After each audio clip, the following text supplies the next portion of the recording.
विरासत से तय नहीं होंगे सियासत के फैसले, उड़ान तय करेगी आसमान किसका होगा। इसीलिए स्टूडेंट्स बोलता हूँ, पढ़ो सीखो और समझदार बनो ताकि कामयाब हो।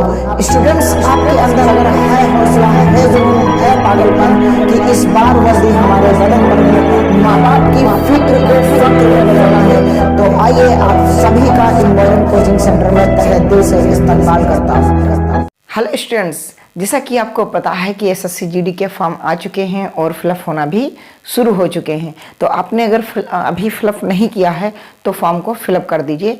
और साथ ही मैं बता दूं, इस क्लास में आप SSC GD, NTPC, group D, railway के, आरपीएफ जैसे कई एग्जामों की आप तैयारी कर सकते हैं। स्टूडेंट्स, ये मेरा सिलेबस है जो आपको स्क्रीन पर दिखाया जा रहा है। इस सिलेबस में आप कंप्लीट क्या पढ़ सकते हैं, मैथ पढ़ सकते हैं। अगर ये चैप्टर आप अपने सिलेबस में मैच करने अगर आते हैं तो आप सुबह 10 बजे डेली ज़रूर जुड़ा करें। साथ ही मैं कह दूं आपको कि आपको अगर क्लास पसंद आ रही तो आप क्लास को ज़रूर लाइक कर दें, ये मेरा हौसला है, ठीक है। शेयर करके आप किसी की मदद कर सकते हैं, अपने दोस्तों की, अपने अपनों की, ठीक है। जो लोग अभी तक बिगनर हैं, केवल अभी हाल ही में रिसेंटली में क्लास 12th यानी इंटर पास आउट किया है और उन्हें बेसिक से मैथ पढ़नी है, तो ये क्लास उनके लिए बहुत ही महत्वपूर्ण होने वाली है। आप अगर नए हैं तो चैनल को सब्सक्राइब कर लें क्योंकि आपको न्यू क्लास की नोटिफिकेशन मिलती रहे। तो ये तीनों काम आप कर लेना, बाकी कंटेंट पे मैं फोकस कर लेता हूँ। ये आप प्लीज़ ज़रूर कर लेना, लाइक क्लास को कर देना। और जो नए स्टूडेंट्स हैं, इस बार 10th ही अभी पास हुए हैं और उनको मैथ बिल्कुल नहीं आती है, तो उन लोगों के लिए ये बहुत ही बेनिफिट होने वाला है, बेनिफिट। और सब्सक्राइब इसलिए करना है ताकि आपको न्यू क्लास मिलती रहे। इतना कर लेना और बाकी सब हम देख लेंगे, है ना। तो देखने की बात यह है कि पहला सवाल आपकी स्क्रीन पर दिख रहा होगा, है ना। आइए सवाल की बात करते हैं। क्या कह रहा है कि एक व्यक्ति एक वस्तु को 20% लाभ पर बेचना चाहता था, लेकिन वास्तव में उसने इसे 20% हानि पर 480 रुपये में बेचा। लाभ प्राप्त करने के लिए उसको इस वस्तु को कितने रुपए में बेचना था, ठीक है। वो पहले जो है, जो बंदा था वो पहले जो है 20% के प्रॉफिट पे शेयर करना चाहता था उस वस्तु को, यानी बेचना चाहता था, सेल करना चाहता था। बट उसने रियल में क्या किया, उसने भाई साहब रियल में क्या किया, वो 20% लॉस कमा गया और इस लॉस पे वो जो बेचा है ना, वो वस्तु को बेचा है 480 रुपये में। कितने में? 480 रुपये में।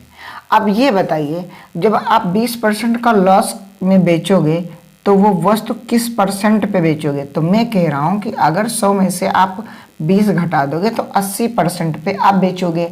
अच्छा, तो आपका क्रय मूल्य क्या होगा?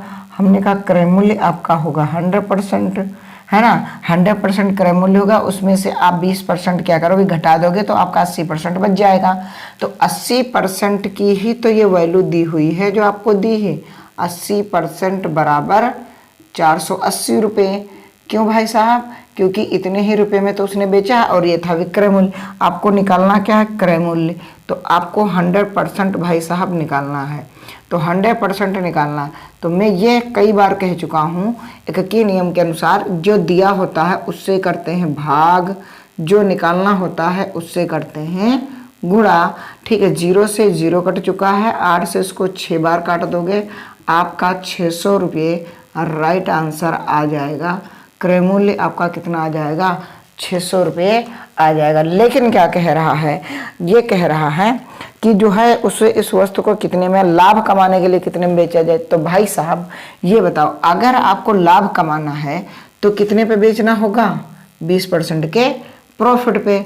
तो हम इसमें 120 की गुणा कर दें, ठीक है। तो ये हो जाएगा हमारा क्या, 12×6 = 720 रुपये आपका विक्रय मूल्य हो जाएगा। सर ये तो था बेसिक वाला, ठीक है। सर क्या इतना एग्जाम में टाइम लगाएंगे? हमने कहा बिल्कुल नहीं लगाएंगे। हमने ये कहा कि आप बिल्कुल नहीं टाइम लगाएंगे, तो आपने इतना लिख लिया, ठीक। अब ये देखो, ये बताओ, अगर आप 20% के प्रॉफिट पर बेचना चाह रहे हो तो अगर क्रय मूल्य 100 रुपये है तो आप कितने का बेचना पसंद करोगे? आप कहोगे सर जी जब 100 रुपये का लान 20 रुपये हम लाभ कमाना चाहते हैं तो हम 120 रुपये के बेचबा, कितने के बेचिएगा 120 रुपये, है ना। तो 120% हो गया, 100 में 20% जोड़ दोगे तो 120। तो 80% बराबर आपको दिया है, आपको निकालना क्या है 120%, है ना। तो आप क्या करोगे 480 बटा 80 गुणे में 120, है ना। इसको काटोगे 6 बार में, ठीक है, और 12 छंग 72, 720 रुपये आपका आंसर, ठीक है। ये आपका बिल्कुल मैंने अच्छे से समझाया है, इसलिए ये कोई ज़रूरी नहीं, आप डायरेक्ट लिख सकते हैं कि 80 रेशियो बराबर इतना, 120% बराबर इतना। क्यों?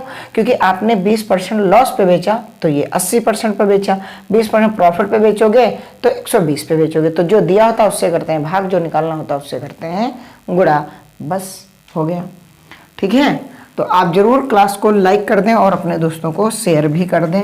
ये आपके लिए है क्लास और आप ही इसके रहनुमाई करोगे। देखो, अगर आप लोग ज़्यादा से ज़्यादा शेयर करोगे तो मेरा हौसला बना रहेगा और मैं कंटेंट बेस्ट देता रहूँगा, वरना हमारे लिए फिर प्रॉब्लम क्रिएट हो जाएगी, है ना।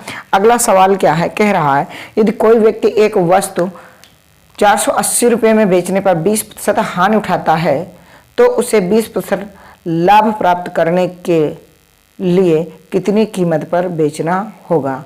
ये तो सवाल वही पढ़ दिया मैंने, नहीं, अगला है पहले लाभ पर बेचना, ठीक है। दूसरा देखिएगा सवाल, दूसरा सवाल क्या कह रहा है, यदि कोई वस्तु 178 रुपये में 11% की हानि पर बेची जाती है तो 11% का लाभ प्राप्त करने के लिए उसका विक्रय मूल्य क्या होगा, ठीक है। कोई वस्तु जो है लॉस पे बेची जा रही है, कितनी लॉस पे 11% पे, तो वो बेची किस रुपये में जा रही है, रुपये है आपका 178, ठीक है। कह रहा है कि अगर वो 11% लाभ कमाता, ठीक है, प्रॉफिट, ठीक, तो कितने में बेचता। तो मैं ये कह दूं कि वो जो शुरू में उसका सीपी होगा वो तो भाई साहब 100% होगा, हाँ भाई साहब। तो अगर वो लॉस पे बेचेगा, जब SP1 जब लॉस पे बेचेगा 11 के, तो वो 89% में बेचेगा, हाँ।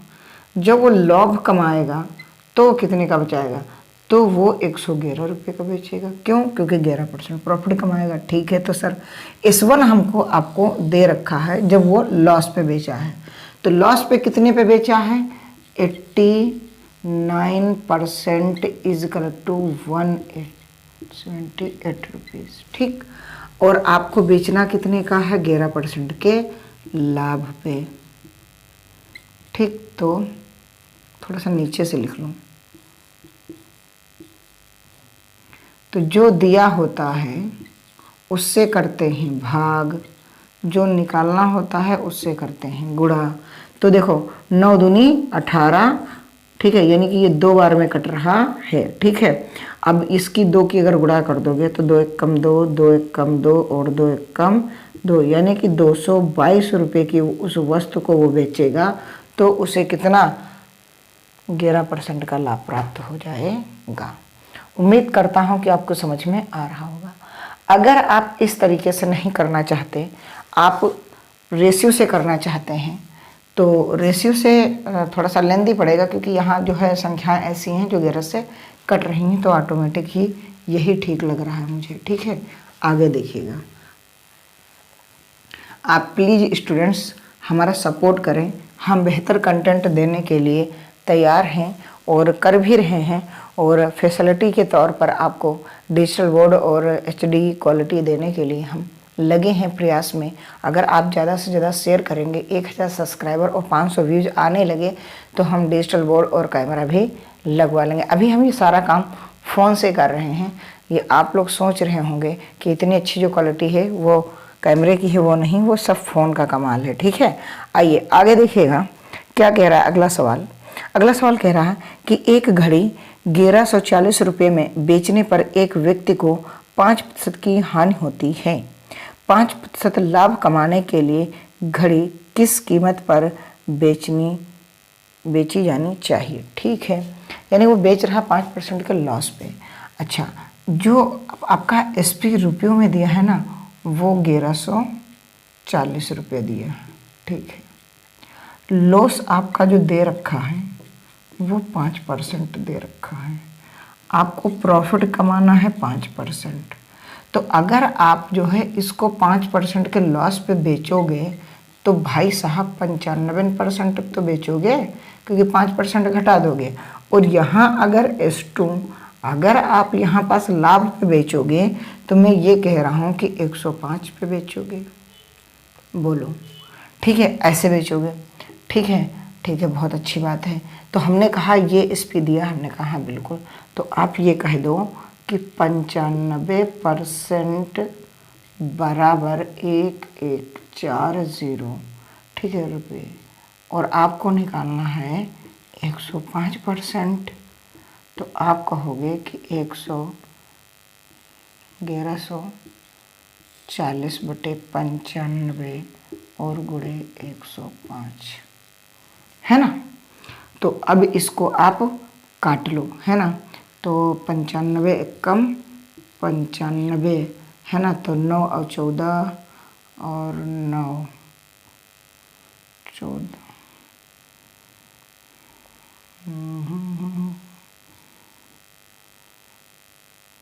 19 हो गया 90, हो जाएगा 2 बार, यानी कि 12 बार में कट जाएगा, ठीक है। तो अब आपका बना 12 गुणे 105। तो 12 पंचे 60, 12 0 0, 6 आ गया हासिल वाला, 12 कम 12, यानी कि 1260 रुपये आपका आंसर आ चुका है। ये तो था वो मेथड जो 100 वाला है। इसको अगर आप चाहें तो रेशियो से भी कर सकते हैं। रेशियो से यहीं पास मैं आपको दिखा देता हूँ, ठीक है। 5% को आप क्या लिख सकते हो, यहाँ इस 5% को आप लिख सकते हो 1/20, ठीक। तो ये अगर प्रॉफिट कमाओगे तो ये वाला प्रॉफिट हो जाएगा, ठीक है। और 5% अगर लॉस कमाओगे तो ये लॉस हो जाएगा, ठीक। तो आप पहले तो लॉस पे बेच रहे हो, तो यानी कि 20 का खरीद कर ला रहे थे, एक घाटे में, यानी कि 19 रेशियो में आप बेच कितने का रहे हो भाई साहब, 1140, ठीक है। अब अगर आप प्रॉफिट कमा के बेचोगे तो 21 रेशियो का बेचोगे, हाँ भाई साहब 21 का बेचेंगे। तो हमने कहा 1140/19 और गुणे 21, 19 छक्का 114, ये 60 हो गया। और 21 गुणे 6 एकम 6 और 6 दूनी 12 और ये 0, तो ये आ गया 1260 रुपये। तो चाहे आप रेशियो मेथड लगा लें यहाँ से, चाहे आप 100 वाला लगा लें यहाँ से, जो भी आपको करना है वो आप कर सकते हैं, बशर्ते आप क्लास को लाइक नहीं करते हैं, शेयर नहीं करते हैं दोस्तों, पूरी क्लास नहीं देखते हैं, तो मेरा हौसला डाउन होता जाता है। तो आप थोड़ा सा मेहनत करें हमारे लिए भी और आप अपने दोस्तों के लिए भी, क्योंकि शेयर करेंगे तो आपके दोस्तों की ही मदद होगी। जो नहीं कंटेंट पा रहे हैं, अभी नए हैं, बिगनर हैं, बस हाल ही में कक्षा 10 पास किया है उन्होंने, या इंटर पास किया है और SSC GD में फॉर्म फिलअप कर रहे हैं, तो उनको जो है ऐसे ही बेहतरीन आराम से सिखाने वाले टीचरों की आवश्यकता है। तो मैं चाह रहा हूँ कि आप इस क्लास को अपने दोस्तों को ज़रूर शेयर कर दें भाई मेरा। आगे की ओर मैं बढ़ रहा हूँ। कह रहा है कि किसी मेज को 400 रुपये के स्थान पर 335 रुपये में बेचने से हानि प्रतिशत में 5% की वृद्धि हो जाती है, उस मेज का क्रय मूल्य बताइए। अच्छा, क्या कह रहा है कि पहले मतलब वो 400 का अगर बेचें और फिर कह रहा नहीं उसको वो बेच रहे हैं 350 का। जब वो 350 का बेच रहे हैं, इसकी बजाय इसको सेल कर रहे हैं, तो यहाँ पास जो प्रॉब्लम क्रिएट हो रही है वो 5% लॉस की प्राप्त हो रही है। तो ये जो 5% लॉस प्राप्त हो रहा वो किसकी बदौलत प्राप्त हो रहा? बदौलत इसलिए प्राप्त हो रहा क्योंकि 400 की वस्तु को आप बेच कितने में रहे हो? 350 में। तो मैं ये कह रहा हूँ कि 50 रुपये की आप कमी कर रहे हो, इसीलिए 5% का जो है क्या आ रहा है, डिफरेंट आ रहा है। कमी या वृद्धि होती तो अंतर ही होता है। तो अब आपको निकालना है क्रय मूल्य, तो क्रय मूल्य तो होता है 100%। तो मैंने कई बार बताया है कि जो दिया होता है भाई साहब उससे करते हैं भाग, जो निकालना होता है उससे करते हैं गुणा। तो मान लिया ये परसेंट से परसेंट पहले कट जाता है इसलिए नहीं लिखे, ठीक है। तो 5 दशम 50 और 100 गुणे 10 करोगे, आंसर आपका 1000। आंसर आपका 1000। ये आपका क्या आ जाएगा, ये वस्तु का क्रय मूल्य आ जाएगा, वस्तु का क्रय मूल्य। ठीक है स्टूडेंट्स, तो उम्मीद करता हूँ कि आपको ये क्लास बेहतर लगी होगी। ये क्लास आप अपने दोस्तों को शेयर ज़रूर करना, लाइक कर देना, ठीक है। और कमेंट बॉक्स में कमेंट ज़रूर करना कि आपको ये क्लास कैसी लग रही है। नए हो तो आप भी चैनल को सब्सक्राइब कर लेना ताकि न्यू क्लास की नोटिफिकेशन आपको मिलती रहे। सुबह 10 बजे जुड़ना ना भूलें, ठीक है। मिलते हैं अगले दिन। आप जितना ज़्यादा शेयर करेंगे उतने लोगों की मदद होगी। ये आपके ऊपर डिपेंड करता है कि आप किसी की मदद करना चाहते हैं या नहीं।